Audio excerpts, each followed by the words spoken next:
morning and welcome to Rising. We have another amazing show for you today. Got some great guests, including Alan Dershowitz, who will react to the Colorado ruling with respect to Donald Trump's eligibility for the presidency. We've also got Julian Assange's lead attorney here to talk to us about the CIA spying case we discussed yesterday. And an old Rising regular, Zaid Jilani, will be back to give us some new reporting. So that's exciting. That is a really great lineup, Robby. But first, the Biden campaign came out swinging yesterday, comparing Donald Trump to Adolf Hitler.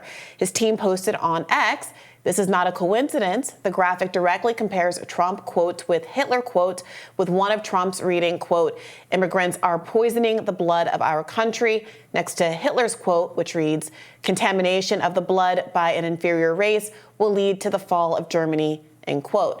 The former president has been accused of ramping up Hitler-like rhetoric, referring to enemies as vermin, and his comments about migrants. Let's watch the latter. Country, when they do that, we got a lot of work to do.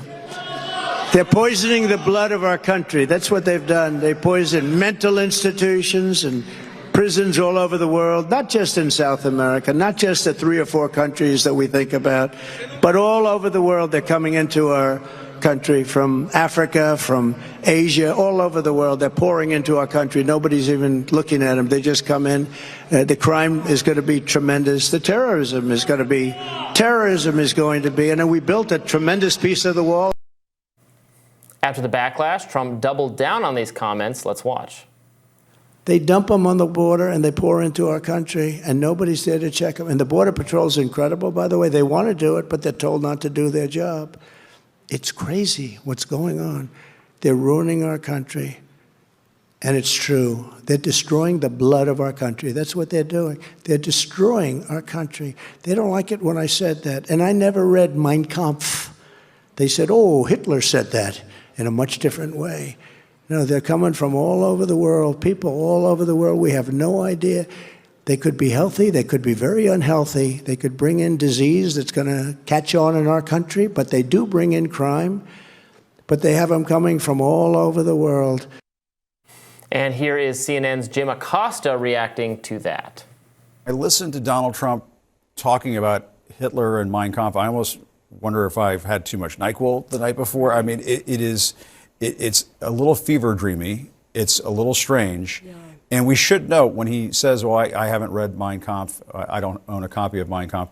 I mean, we should note there was a 1990 Vanity Fair article where, it was reported that Ivana Trump, his first wife, said Donald Trump had a book of Hitler quotes. And so this has come up in biographies about Donald Trump, people talking about Donald Trump, his past and so on, that he has had something of a fascination with Adolf Hitler. I was all ready to not to defend Trump, but to point out that you don't have to have read Mein Kampf or to be directly citing Hitler, to be speaking in language that is concerning because it is the same kind of language that Hitler used, because there's 2 projects that can both be happening independently with the same purpose of vilifying a group of people to set them up for pogroms or policies that disproportionately hurt and attack them. But that was before I heard that he actually had a book of Hitler quotes. Well, that's according to what, his first wife, Ivana Trump? I mean, she repudiated a lot of things she said about him. They went through a messy divorce. I don't know. I believe more than just that. The repudiation itself comes under some scrutiny. It happened when he was running for president, and there were allegations that there was basically payments made to keep her silent and an agreement between the 2 of them. Right, so maybe she was lying when she was seeking the payments. Maybe she was lying after she got the payments. This was I have no idea. years and years and years ago, long before his presidential ambitions. They're saying this was in the 90s that she accused him of this. Right, but she got a divorce settlement. They had I have no idea. There are a lot of people who get divorced and a lot of ugly things that are said in divorces. I don't think that most people's spouses go for, oh yeah, and the book of Hitler quotes. That's a weird one just to pull out of the noggin. I was assured by the mainstream media that Trump is basically illiterate and doesn't read very much, and he claims he never reads, so I was going to leave it at that. I think he probably got this blood poisoning stuff from like a meme on Truth Social, is my guess. Oh, where do they get it from? Well, they might get it from Mein Kampf. Yeah, that's the problem. It's really not about whether you can trace like a cognitive chain of custody back to literal Mein Kampf. The problem is, we talk about this in the context of Israeli statements about people of Palestine. When you start saying that an entire group of people is bad, that their blood will pollute your nation, that they are physiognomically, cognitively, intellectually inferior, and that they shouldn't be mixing with the population. Those are eugenics arguments, and eugenics arguments lead to eugenicist policies. Okay. And that's the critique. Regardless of if Hitler never existed and never said any of those things, there are enough examples in the history of the world of people using that language and where it leads to raise concern. I agree. We should talk about the policy aspect of it, because I don't think he's deliberately mimicking Hitler. I mean, Trump, whatever. There are some people watching, there's some people out there who think Trump is like Hitler but worse. And maybe he's going to be president again. Despite that, I don't think anyone is being turned away from Trump at this point by the media yelling at them louder that Trump is Hitler.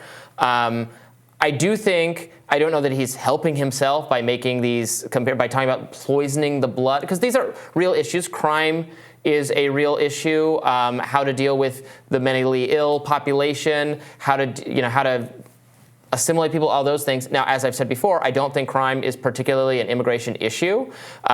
Maybe terrorism could be conceivably, but when he talks about our jails and our jails are being filled up by immigrants because they've committed the crime of immigration, the illegal immigrants. The mental health facilities aren't being filled up by immigrants. I mean, if you live in cities with large mentally ill populations, or people committing crimes on the street, it's just not disproportionately immigrants. It is people who are born in this country who have tremendous problems that we need to do more about. And if Trump has solutions to them, I want to hear them. But just like trying to fortress America we would still have so many of these problems we're talking about. And that's where I think he goes astray. Yeah. What does it mean to poison the blood of a country? I think he means to make if we're personifying the country, it is to make the country ill, to make it weaker, to make it poorer or more sickly. What? You're saying to poison the purity of the white race is what is intended. Is that that's what some people are saying, I'm sure. Yeah, I can't imagine. I'm trying to wrap my head around why someone would use that kind of language. It assumes a kind of pre-existing purity in the United States of America that needs to be preserved. It's the health and vitality. Well, if he's making an argument that America is a healthy and vital country, then he's way off the mark. And I wish he would talk way more about healthcare reform than about the alleged harms that undocumented people are causing in the United States of America. Yeah. Yeah, it seems like a really easy space not to go into. It seems like a really easy correction to make if people point out how this kind of commentary can be read so poorly. But instead of hearing people point out that his language sounds very much like one of the most notorious villainous people who's ever walked the earth, Adolf Hitler, and correcting course, he's chosen to double down. And so I think people have a right to read into that as well. Even if it were an error, and people make errors. You can say RFK Jr. made an error when he made his Holocaust analogy at that rally in D.C. People make errors and they correct course all the time. That is not what Donald Trump did here. He was told, hey, what you're saying sounds a lot like Hitler, and he got right back up at the podium and said, I said what I said. Yeah, and he's never suffered any political consequence for it within his within his coalition. That's and right. That's just who he is, and his supporters either don't care or they like that about him. Now, I will say Nikki Haley is surging somewhat at the moment, and if I was advising Donald Trump, I would say all your people are lined up behind you. You can only make them so pumped and so excited to vote for you. They're all going to do it. If you got to bring new people into the coalition because it wasn't enough last time, you can just hope Biden's people are going to stay home because they're so upset with him, which might work. But ideally, you would bring in some people who don't like the economic situation, who missed their lives before COVID, and who maybe don't regret or don't want Biden anymore. I think he's old, out of touch. Bring them into the fold, and you would win them over not with this kind of rhetoric, but by offering some kind of affirmative policy agenda for the swing, the moderate, the independent voters in Arizona and Georgia and elsewhere. That would be my advice to him, but he is free to ignore it and do whatever he wants and, talk about blood. Ain't that maybe it was a vampire. Maybe it was a Dracula kind of reference. If only that would be a more innocent world we'd be living in. More All right. rising after this.